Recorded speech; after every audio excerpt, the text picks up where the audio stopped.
서울의 한적한 주택가, 골목 박지훈의 작은 식당, 작은 온기에서는 언제나 따뜻한 불빛이 새어나왔다. 그의 식당은 화려하지 않았지만 그의 음식처럼 정직하고 따뜻했다. 지훈에게 주방은 세상의 전부였다. 그는 신선한 재료가 자신의 손끝에서 맛있는 요리로 피어나는 과정을 사랑했다. 보글보글 끓는 찌개 소리, 행복하게 음식을 먹는 손님들의 웃음소리는 그의 가장 큰 기쁨이자 자부심이었다. 그리고 그 기쁨의 중심에는 언제나 할머니 김영희 여사가 있었다. 부모님을 일찍 여인 지훈에게 할머니는 세상의 유일한 가족이자 뿌리였다. 그녀는 식당 한쪽 구석에 앉아 대견한 눈으로 손주가 요리하는 모습을 지켜보곤 했다. 그녀의 온화한 미소는 지훈이 만든 그 어떤 음식보다도 더 따뜻한 위로였다. 저녁 장사가 끝나고 함께 집으로 돌아가는 길, 할머니의 작은 손을 잡는 것은 지훈의 하루를 마무리하는 가장 소중한 의식이었다. 하지만 시간은 그들의 평화로운 일상에 서서히 어두운 그림자를 들이우기 시작했다. 처음에는 사소한 건망증이었다. 시장에 다녀오시겠다던 할머니가 길을 잃어 파출소에서 연락이 오기도 했고, 평생 만들어온 된장찌개의 간을 맞추지 못해 쩔쩔매시기도 했다. 지훈은 그저 할머니가 나이가 드셨기 때문이라고, 자신이 더 잘 챙겨드리면 될 거라고 애써 생각했다. 그러나 할머니의 기억은 썰물처럼 빠져나가고 있었다. 어느 날 저녁 할머니는 지훈을 보며 낯선 사람인 듯 물었다. 댁은 뉘신지 그 순간 지훈의 심장은 얼음장처럼 차갑게 식어내렸다.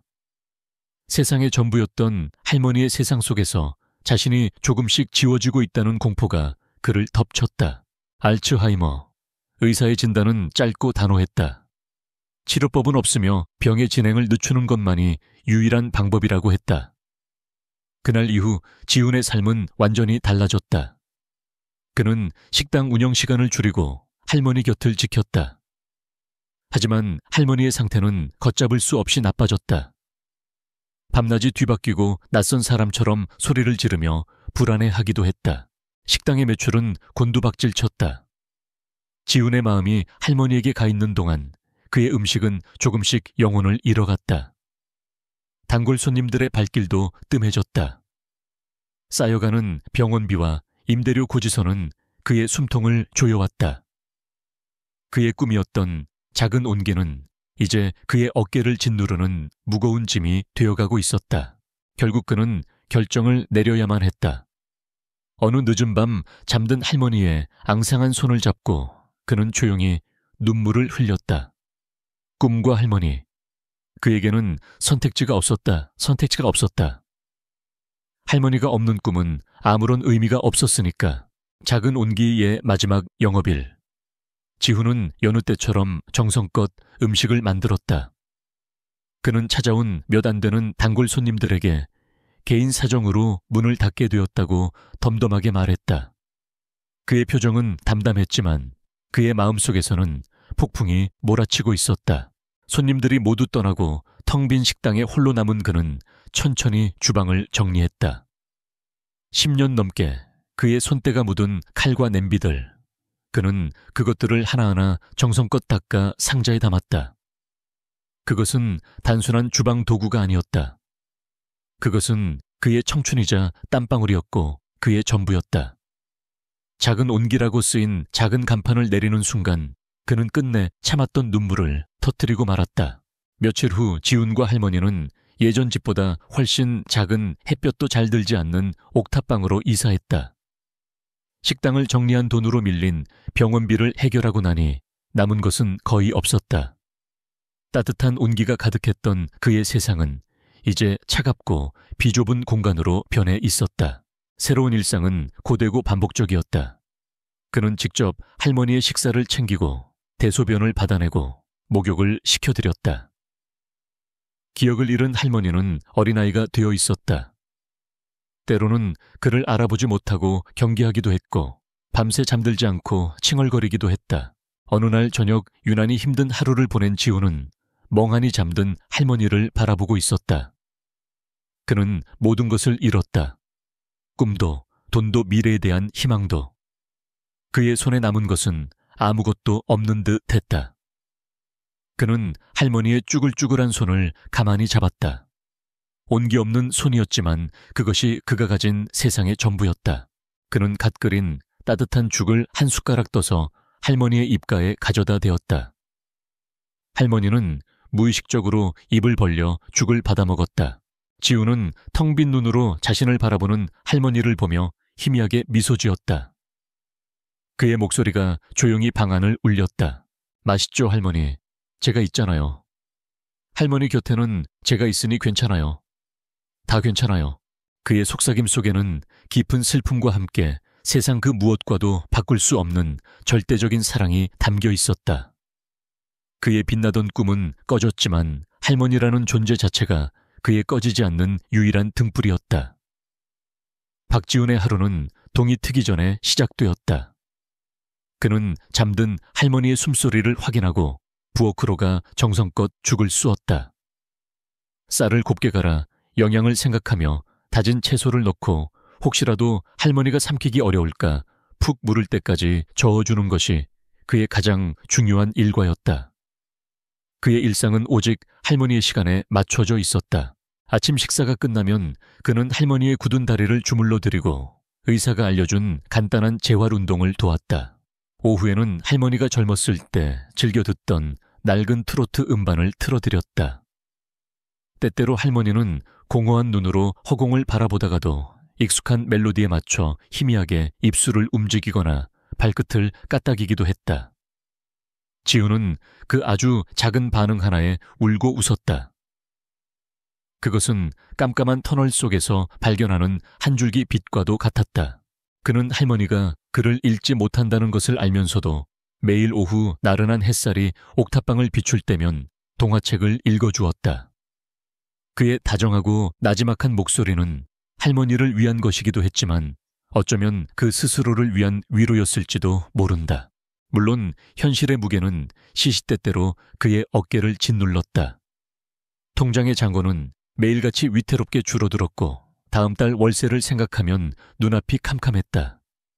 그는 자신의 끼니는 거르더라도 할머니의 양만큼은 단 하루도 걸을 수 없었다. 그는 가끔 창밖을 보며 화려한 불빛 아래 자신의 식당 작은 온기가 있던 거리를 떠올렸다. 그곳에서의 삶은 이제 너무나 멀고 아득한 꿈처럼 느껴졌다. 그날도 평소와 다름없는 오후였다. 지우는 할머니의 침대 옆에 앉아 낡은 소설책을 소리내어 읽고 있었다. 창문으로 들어온 햇살이 방 안의 먼지를 금빛으로 물들이고 있었다. 할머니는 인형처럼 미동도 없이 앉아만 있었다. 그래서 용감한 왕자님은 마침내 공주님을 구하고 지훈이 책의 다음 장을 넘기려던 순간이었다. 그는 무언가 이상한 것을 느꼈다. 늘 초점 없이 허공을 헤매던 할머니의 시선이 그의 얼굴에 똑바로 고정되어 있었다. 그 눈은 더 이상 텅 비어 있지 않았다. 그 안에는 아주 오랜만에 보는 맑고 깊은 총기가 서려 있었다. 지훈아, 나지막하고 갈라진 목소리. 하지만 너무나도 선명한 그 부름에 지훈은 숨을 멈췄다. 온몸의 신경이 그 소리에 집중했다. 할머니가 그의 이름을 부른 것은 거의 1년 만의 일이었다. 할머니, 그가 떨리는 목소리로 되물었다. 할머니는 천천히 아주 힘겹게 손을 들어 지훈의 뺨을 어루만졌다. 주름지고 앙상한 손이었지만 그 손길은 너무나도 따뜻했다. 내 새끼, 이 늙은이 때문에 고생이 많구나. 눈물이 터져 나왔다. 지훈은 할머니의 손을 붙잡고 아이처럼 울음을 터뜨렸다. 그토록 그리워했던 할머니, 그의 진짜 할머니가 돌아온 것이다. 그는 수만 가지 질문을 하고 싶었지만 목이 메어 아무 말도 할 수 없었다. 지훈아, 시간이 없구나. 잘 들어야 한다. 할머니의 목소리는 다급했다. 그녀는 온 힘을 다해 떨리는 손가락으로 침대 밑 먼지 쌓인 구석을 가리켰다. 그곳에는 지훈도 본 적이 있는 낡고 녹슨 철제 상자가 있었다. 저 상자, 저걸 가져라. 그게 내가 너에게 주는 진짜 유산이다. 할머니, 그게 무슨... 기억하거라. 그걸 어떻게 쓸지는 내가 살아온 방식이 아니라 네 마음이 시키는 대로 해야 한다. 너의 따뜻한 마음으로 올바른 길을 찾아야 해. 약속, 할 수 있겠니? 할머니의 눈에서 눈물 한 방울이 흘러내렸다. 지우는 울면서 미친 듯이 고개를 끄덕였다. 그 순간 할머니의 눈에 서려있던 총기가 신기루처럼 스르르 사라졌다.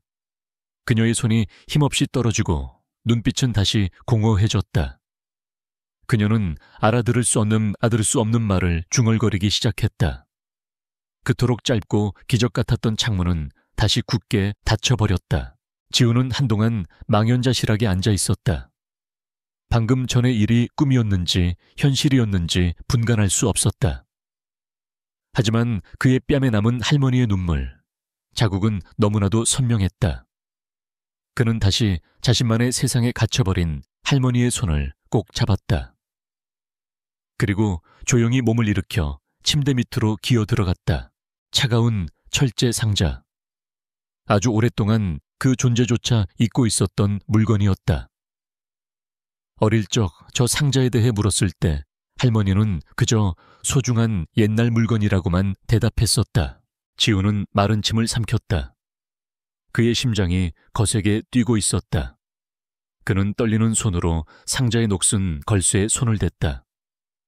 그가 지금 열려고 하는 것이 단순한 추억의 상자가 아님을 그의 인생을 송두리째 뒤바꿔 놓을 거대한 과거의 문임을 그는 아직 알지 못했다. 삐걱거리는 소리와 함께 녹슨 철제 상자가 열렸다. 박지우는 상자에서 풍겨나오는 퀴퀴한 옛날 종이 냄새에 잠시 숨을 멈췄다. 그의 심장은 북처럼 울리고 있었다. 상자 안에는 낡은 사진첩이나 장신구가 아닌 가죽으로 재본된 두툼한 서류 뭉치와 누렇게 변색된 편지 봉투 하나가 들어있었다. 봉투 위에는 할머니의 단정한 옛 글씨체로 이렇게 쓰여 있었다. 내 사랑하는 손자 지훈에게. 지훈은 먼저 서류 뭉치로 손을 뻗었다. 법률 용어들로 가득해 내용을 전부 이해할 수는 없었지만 몇몇 단어들은 그의 눈에 선명하게 들어왔다. 법무법인 천명, 티얀밍, 주식 소유권 증서, 법인 설립계약서, 그리고 소유주 칸에 적힌 이름은 김영희가 아닌 김사랑이라는 낯선 이름이었다. 서류 뭉치 맨 아래에는 낡은 신문 기사 스크랩이 하나 끼워져 있었다. 20여 년 전의 기사였다. 재계의 판도를 바꾼 승리, 그러나 홀연히 사라진 철의 난초 김사랑 변호사. 기사 속 흑백 사진에는 날카롭고 지적인 눈매를 가진 중년 여성이 찍혀 있었다. 한 번도 본 적 없는 사람이었지만 지우는 그 얼굴이 누구인지 즉시 알아볼 수 있었다. 그 냉철한 표정 속에 아주 희미하게 지금의 할머니 김영희의 모습이 담겨 있었다. 지훈우, 내 세상이 뒤집히는 순간이었다. 그는 떨리는 손으로 편지 봉투를 집어들었다. 할머니의 진짜 유언은 바로 이 편지 안에 담겨 있었다. 내 사랑하는 손자 지훈아, 네가 이 편지를 읽고 있다면 나의 정신은 이미 기나긴 어둠 속에서 길을 잃어버린 후일 테지. 너의 얼굴도 이름도 기억하지 못하는 늙은이가 되어 너에게 짐만 되고 있겠구나. 미안하다. 정말 미안하다, 내 아가. 너는 평생 나를 그저 평범하고 가난한 할머니 김영희로만 알고 살았겠지. 하지만 그것은 내가 너에게 줄 수 있었던 가장 큰 선물이자 내가 지은 죄에 대한 속죄였단다. 나의 진짜 이름은 김사랑. 사람들은 나를 철의 난초라 불렀다. 나는 법무법인 천명의 설립자이자 한때 대한민국에서 가장 무섭고 유능한 기업 전문 변호사였다. 나는 법을 정의의 저울이 아닌 승리를 위한 검이라고 믿었다. 나는 단 한 번도 패배한 적이 없었고 나의 검이 닿는 곳마다 기업들은 무너지고 합병되었다. 나는 그 차가운 승리의 세계를 사랑했다. 하지만 그 칼날은 결국 나 자신을 향하고 말았다. 나는 한 거대 기업을 상대로 한 적대적 인수합병 소송에서 극적인 승리를 거두었단다. 나는 모든 것을 가졌지만 패배한 상대 기업의 회장은 모든 것을 잃고 자신의 가족들과 함께 스스로 목숨을 끊었지. 그의 비극 앞에서 나는 처음으로 내가 휘두른 칼이 얼마나 잔인한 것인지를 깨달았다. 나는 승리했지만 그의 폐허 속에서 나 자신의 괴물 같은 모습을 보았다. 그리고 얼마 지나지 않아 신은 내게서 모든 것을 앗아갔다. 너의 부모님, 나의 하나뿐인 딸과 사위가 빚길 교통사고로 세상을 떠났단다. 세상 사람들은 모두 사고라고 했지만 나는 알 수 있었다. 그것은 사고가 아니었다. 평생을 상어떼와 함께 헤엄쳐온 나는 피냄새를 맡을 줄 알았으니까. 그것은 내가 만들어낸 적들이 내게 가한 가장 잔인한 복수였다. 나의 탐욕과 야망이 결국 내 아이를 죽음으로 몰고 간 것이었다. 그날 변호사 김사랑은 내 딸과 함께 죽었다. 내게 남은 것은 갓난아기였던 너 하나뿐이었다. 나는 너를 지켜야만 했다. 돈과 권력이 지배하는 이 지옥 같은 세계에서 너마저 잃을 수는 없었다. 그래서 나는 사라지기로 결심했다. 나는 스스로의 죽음을 위장하고 김사랑이라는 이름을 버렸다. 그리고 최소한의 현금만을 챙겨 아무도 나를 알아보지 못하는 서울의 한적한 동네로 숨어들었다. 너에게만큼은 차가운 법정과 배신의 냄새가 아닌 따뜻한 밤 냄새와 사람의 온기를 알려주고 싶었기 때문이다. 나는 1000명의 경영권을 가장 믿었던 후배 한강민에게 맡기고 다시는 나를 찾지 말라고 명령했다. 나는 그저 너의 할머니 김영희로 살아가는 것에 만족했다. 그리고 나는 단 한순간도 그 선택을 후회하지 않았다. 네가 요리사가 되어 너의 작은 식당, 작은 온기를 열었을 때 나는 세상을 다 가진 것처럼 행복했단다. 너는 나처럼 사람을 해치는 칼이 아닌 사람을 살리는 칼을 든 사람이 되었으니까.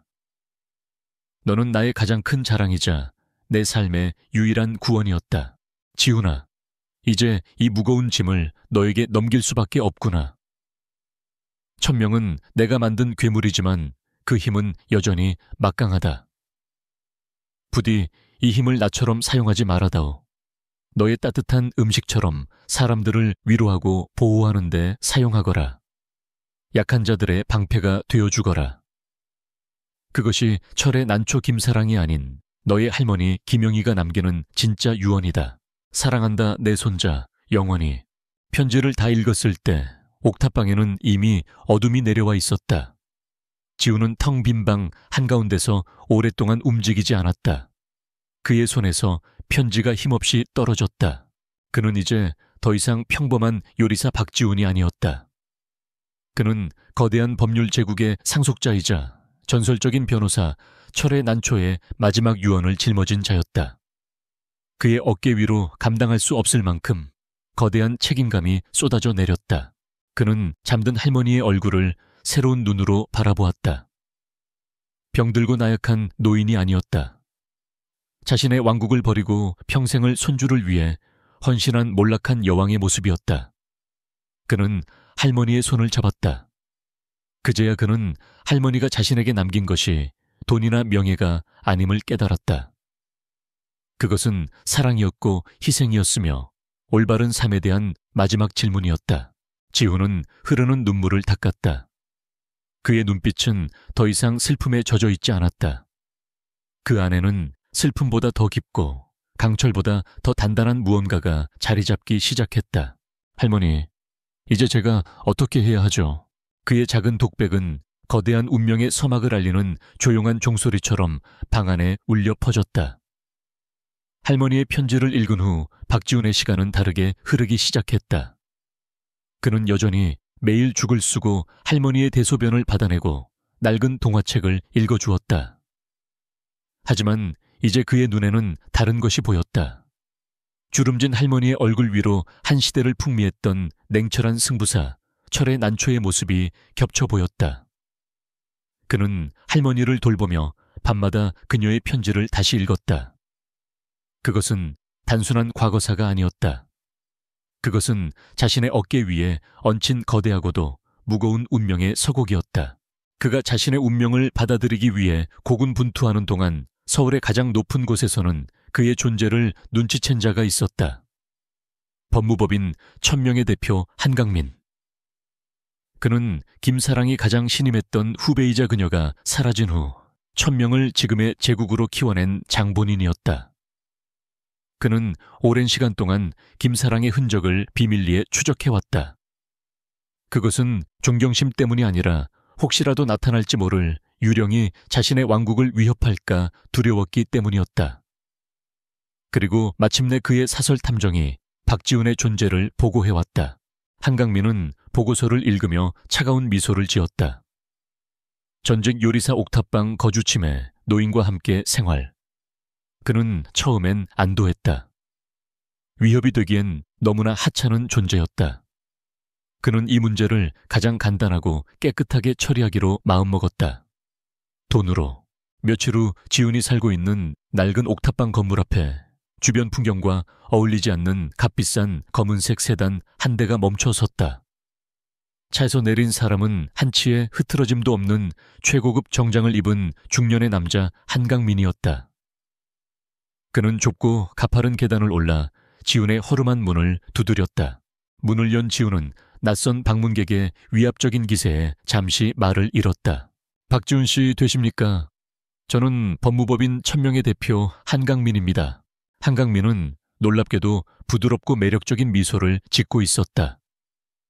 그는 좁은 방 안으로 들어서며 잠들어 있는 김영희 여사를 향해 안타깝다는 표정을 지었다. 김사랑 변호사님, 아니, 할머님의 소식은 들었습니다. 제가 가장 존경했던 분인데 이렇게 되시다니 마음이 아픕니다. 그동안 혼자서 할머님을 모시느라 정말 고생 많으셨습니다. 그의 목소리는 진심 어린 위로처럼 들렸다. 하지만 지훈은 그의 눈 속에서 아주 차가운 계산을 읽었다. 한강민은 작은 탁자 위에 최고급 가죽 서류 가방을 올려놓았다. 철컥 하는 소리와 함께 가방이 열렸다. 그 안에는 5만 원권 지폐가 가득 차 있었다. 박지훈 씨가 가진 서류에 대해서는 알고 있습니다. 하지만 그건 당신에게는 너무나 무겁고 위험한 짐입니다. 제가 그 짐을 덜어드리지요. 그는 지폐로 가득 찬 가방을 지훈 쪽으로 밀었다. 이 안에 100억 원이 들어있습니다.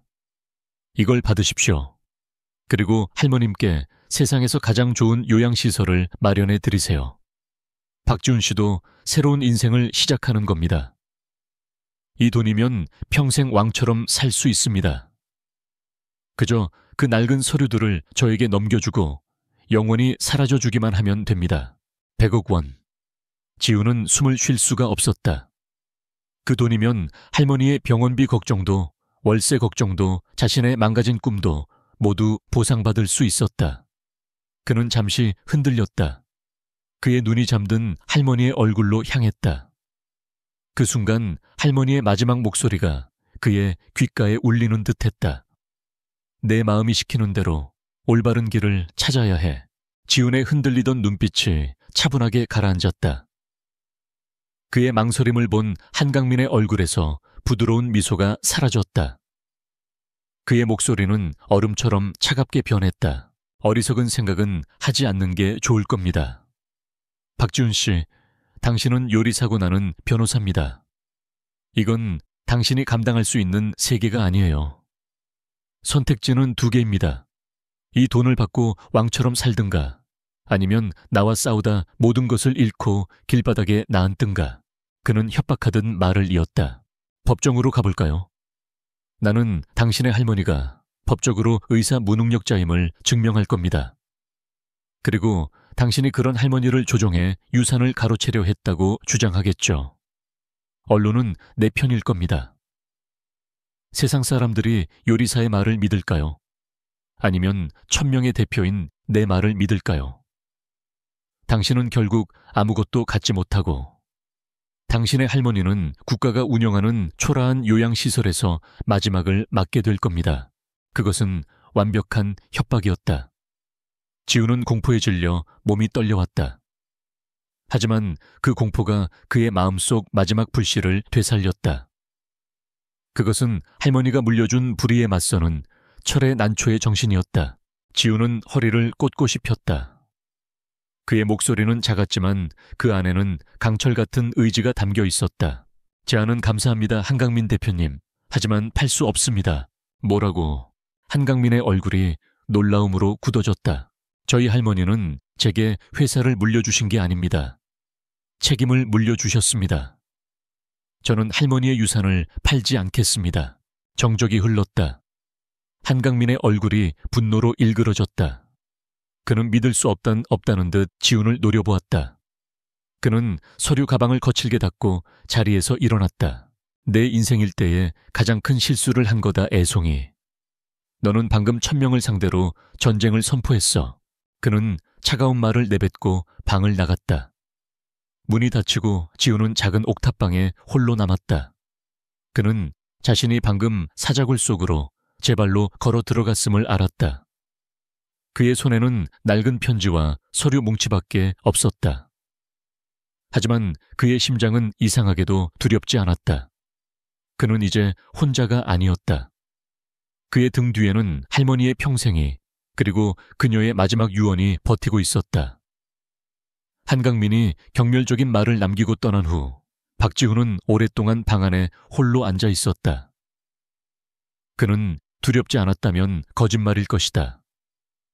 거대한 법률제국 1000명을 상대로 가진 것이라고는 낡은 서류 뭉치와 돌아가신 할머니의 유언뿐이었다. 하지만 그는 물러설 수 없었다.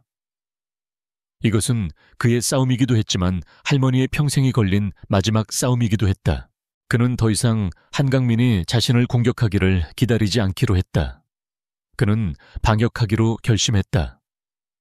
그는 할머니가 남긴 서류들을 들고 몇몇 공중사무소를 찾아다녔다.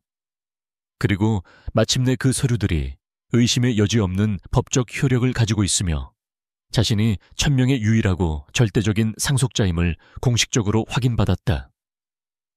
그는 그 권한을 이용해 1000명의 공식 서한을 보냈다. 주주총회 긴급 소집 요청. 소식은 1000명 전체를 발칵 뒤집어 놓았다. 한강민은 코웃음을 쳤다. 제 발로 사자굴에 들어오겠다니 어리석기 짝이 없다고 생각했다. 그는 이사회 임원들을 소집해 박지훈이라는 풋내기 요리사를 어떻게 요리할지 작전을 짜기 시작했다. 주주총회 당일, 지훈은 1000명 타워의 가장 높은 층 거대한 회의실 앞에 섰다. 통유리 너머로 서울 정영이 한눈에 내려다 보이는 차갑고 현대적인 공간.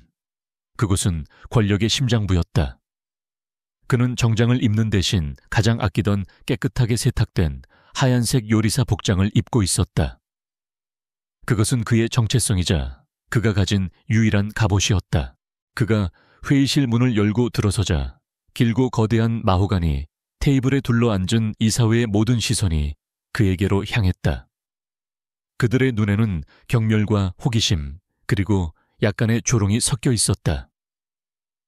한강민은 회의의 주재자로서 위선적인 미소를 지으며 입을 열었다. 이렇게 와주셔서 감사합니다. 박지훈 군, 저희 이사회는 창업주이신 김사랑 변호사님의 유일한 혈육인 박지훈 군을 위해 그룹 차원에서 특별 지원 패키지를 마련했습니다. 할머님의 유지를 받들어 박지훈 군이 평생 아무런 걱정 없이 살 수 있도록 한강민은 박지훈을 불행한 손주로, 그리고 자신들을 자비로운 후원자로 포장하며 대화를 주도하려 했다.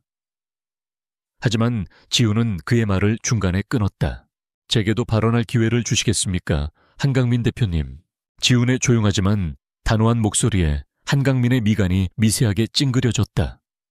지훈은 거대한 테이블 앞으로 걸어나갔다. 그리고 최고급 가죽과 서류들 위로 손때 묻은 낡은 요리책 한 권을 조용히 올려놓았다. 이것은 저희 할머니의 첫 번째 법전이었습니다. 회의실 안의 모든 사람들이 어리둥절한 표정으로 그를 쳐다봤다.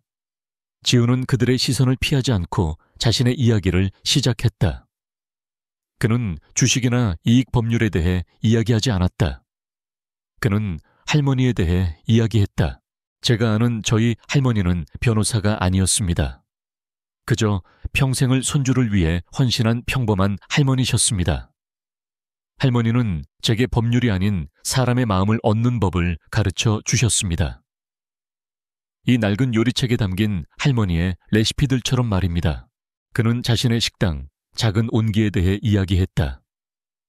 그곳이 얼마나 따뜻하고 행복한 공간이었는지, 그리고 그 꿈을 지키기 위해 할머니가 얼마나 자신을 응원했는지를, 그리고 할머니의 병세가 깊어지고 자신이 그 꿈을 포기해야만 했던 순간에 대해서도 덤덤하게 털어놓았다.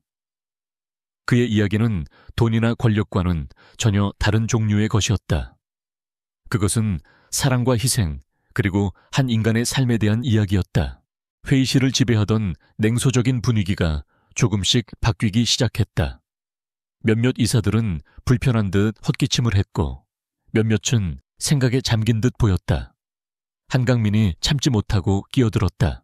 박지훈 씨, 지금 여기서 감상적인 옛날 이야기를 하자는 게 아닙니다. 이건 비즈니스입니다. 아니요, 한강민 대표님. 이것이야말로 가장 중요한 비즈니스입니다. 지우는 그의 말을 정면으로 받아쳤다. 그는 품 안에서 할머니의 편지를 꺼내 한 구절을 읽어 내려갔다. 나는 1000명이라는 괴물을 만들었다. 부디 이 힘을 나처럼 사용하지 말아다오. 너의 따뜻한 음식처럼 사람들을 위로하고 보호하는 데 사용하거라. 약한 자들의 방패가 되어 주거라. 그것이 철의 난초 김사랑이 아닌 너의 할머니 김영희가 남기는 진짜 유언이다. 그의 목소리는 떨렸지만 그 안에는 흔들림 없는 힘이 담겨 있었다. 그는 편지를 접어놓고 이사회를 똑바로 바라보며 말했다. 할머니의 유언은 제가 이 회사의 주인이 되라는 것이 아니었습니다. 이 회사 1000명이 이름 그대로 하늘의 뜻을 따르는 곳이 되게 하라는 것이었습니다. 그러므로 저는 오늘 이 회사를 경영하러 온 것이 아닙니다. 이 회사에 새로운 레시피를 주기 위해 왔습니다. 그는 21번 고르고 자신의 모든 것을 건 마지막 제안을 내놓았다. 저는 이 시간부로 법무법인 1000명의 유일한 소유주로서 다음과 같이 명령합니다. 첫째, 1000명 공익법률재단을 설립한다. 둘째, 법무법인 1000명은 매년 전체 수익의 30%와 소속 변호사들의 업무시간 30%를 이 재단에 의무적으로 기부하여 돈 없고 힘없는 사회적 약자들을 위한 무료 법률 구조 활동에 사용한다. 회의실 안은 물을 끼얹은 듯 조용해졌다. 모든 이사들의 얼굴에 충격과 당혹감이 떠올랐다. 한강민의 얼굴은 분노로 하얗게 질려 있었다.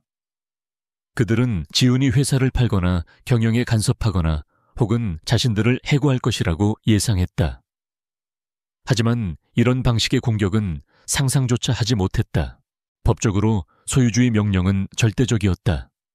그들이 거부할 수 있는 방법은 없었다. 지훈은 그들의 게임에 뛰어드는 대신 게임의 규칙 자체를 바꿔버린 것이다. 지훈은 충격에 빠진 그들의 얼굴을 하나하나 천천히 둘러보았다. 그리고 조용히 몸을 돌려 회의실을 나섰다. 그의 등 뒤로 대한민국에서 가장 냉철하고 강력한 변호사들이 할 말을 잃은 채 앉아 있었다. 그는 그들에게 그들이 한 번도 맛본 적 없는 아주 특별한 요리를 대접한 것이었다. 그리고 그들은 그 음식을 거부할 수 없었다. 박지훈의 폭탄 선언은 법무법인 1000명의 거대한 지진을 일으켰다. 대한민국에서 가장 냉철하고 이기적인 변호사 집단이 자신들의 이익 일부를 사회에 환원해야 한다는 사실에 내부에서는 엄청난 반발이 일어났다. 몇몇 핵심 변호사들은 회사를 떠났고 한강민은 이 모든 상황을 무력하게 지켜봐야만 했다. 그는 법적으로 박지훈의 명령을 거부할 수 없었다. 지훈은 1000명 공익법률재단의 설립을 직접 감독했다. 그는 자신의 권한을 이용해 재단이 투명하고 진정성 있게 운영될 수 있는 기틀을 마련했다. 그는 재단의 이사장으로 과거 인권 변호사로 명망이 높았던 원로 변호사를 영입했다. 재단의 설립이 마무리되자 지훈은 1000명의 경영과 소유권에서 완전히 손을 떼었다. 그는 회사의 지분이나 막대한 배당금을 요구하지 않았다. 그는 다만 할머니의 남은 여생을 위한 최고급 요양시설 비용과 자신의 작은 꿈을 다시 시작할 수 있을 정도의 최소한의 자금만을 받았다. 수십억 수백억을 눈앞에 두고도 미련 없이 떠나는 그의 모습에 한강민은 평생 처음으로 이해할 수 없는 패배감을 맛보았다. 1년 후 서울의 한 조용한 동네에 새로운 식당 하나가 문을 열었다. 간판에는 할머니의 식탁이라고 쓰여 있었다. 그곳은 박지훈이 새로 연 식당이었다. 과거에 작은 온기보다 더 넓고 쾌적했지만 그곳에 흐르는 따뜻하고 정겨운 분위기는 여전했다. 식당은 금세 동네의 명소가 되었다. 사람들은 그의 정성 가득한 음식을 맛보기 위해 찾아왔다. 하지만 할머니의 식탁이 정말로 특별해지는 순간은 주말이었다. 주말이 되면 식당은 일반 손님을 받지 않았다. 대신 세상 모든 할머니 할아버지를 위한 날로 운영되었다. 지우는 동네의 독거노인들을 식당으로 초대해 가장 좋은 재료로 만든 따뜻한 밥상을 무료로 대접했다. 그는 주방에서 땀 흘리며 요리하는 지금이 가장 행복했다. 그는 식당을 가득 채운 어르신들의 웃음소리를 들으며 이것이야말로 할머니가 진정으로 원했던 올바른 길임을 깨달았다. 어느 일요일 오후였다. 식당 안은 여느 때처럼 어르신들의 이야기 소리와 맛있는 음식 냄새로 가득했다. 지우는 분주하게 움직이며 부족한 음식을 채워드리고 어르신들의 말벗이 되어드리고 있었다. 그때 식당 문 앞에 낯익은 인물이 나타났다. 한강민이었다. 그는 값비싼 정장 차림으로 식당 안의 풍경을 복잡하고 알 수 없는 표정으로 바라보고 있었다. 그는 소란스러운 식당과 어울리지 않는 이질적인 존재였다. 그는 위협하거나 논쟁하러 온 것이 아니었다. 그는 그저 이해할 수 없는 무언가를 확인하러 온 듯했다. 주방으로 향하던 지훈의 시선이 그와 마주쳤다. 두 사람 사이에는 아무런 대화도 오가지 않았다.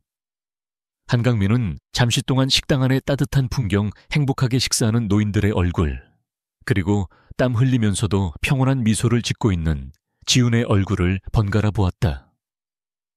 잠시 후 그는 아주 희미하게 거의 알아차릴 수 없을 정도로 고개를 살짝 끄덕였다. 그것은 항복도 화해도 아니었다. 그것은 자신이 평생 이해하지 못했던 다른 종류의 승리에 대한 마지못한 인정과도 같았다. 그는 조용히 몸을 돌려 사라졌다. 지우는 그의 뒷모습을 잠시 바라보다 이내 다시 자신의 자리인 주방으로 돌아갔다. 그는 이제 정기적으로 할머니가 계신 요양시설을 찾는다. 할머니는 대부분의 시간 동안 그를 알아보지 못하지만 세상에서 가장 편안하고 안락한 보살핌을 받고 있다. 지우는 할머니의 손을 잡고 자신의 새로운 식당 이야기, 그곳을 찾는 할머니 할아버지들의 이야기를 들려준다. 할머니가 알아듣지 못해도 괜찮았다. 그가 할머니의 유지를 이어가고 있다는 사실 자체가 중요했으니까. 그는 깨달았다. 진정한 풍요, 즉 다른 종류의 풍요는 통장의 잔고가 아니라 자신이 만든 음식을 먹는 사람들의 미소에, 그리고 누군가에게 따뜻한 기억을 선물할 수 있는 자신의 두 손에 있다는 것을. 할머니가 그에게 물려준 것은 돈이나 권력이 아니었다. 그것은 자신만의 방식으로 행복을 정의하고 사랑을 실천할 수 있는 자유였다. 그날 저녁 모든 손님들이 떠나고 난 후 지우는 주방을 정리하며 조용히 노래를 흥얼거렸다. 그의 주방 한쪽 벽에는 젊은 시절의 할머니와 어린 그가 함께 환하게 웃고 있는 낡은 흑백 사진이 걸려 있었다. 그는 사진 속 할머니를 보며 미소 지었다. 고맙습니다, 할머니. 할머니의 레시피 덕분에 세상에서 가장 맛있는 인생을 요리하고 있습니다. 그의 식당, 할머니의 식탁에서는 오늘도 세상에서 가장 따뜻한 불빛이 꺼지지 않고 새어 나오고 있었다.